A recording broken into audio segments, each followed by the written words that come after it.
हां 2:30 वाजले, 2:30 झाले आहेत. आम्ही आता बनवतोय मोदक. तुम्ही बघाल दीपेश इथे मोदक करून करून दमलाय, लिटरली क्या ऍक्टिंग कर झोपलाय तो. असं काहीच नाहीये, तो सकाळपासून झोपलाच आहे, काहीच करत नाहीये तो. आणि आता आम्ही बनवतोय मोदक. थांबा, तुम्ही बघू शकता हा आमच्या ऋत्वीने बनवलेला आहे मोदक. एकदम मस्त वाटतोय. ऋत्वी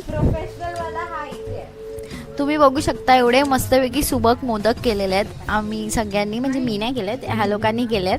किती छान मोदक वाटतात. त्यातला स्पेशली आमच्या आईंचा मोदक. दाखव ग तृप्ती, सॉरी ऋत्वी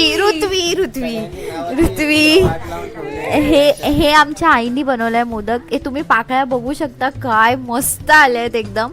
आणि टेस्ट पण मस्त असणार आहे.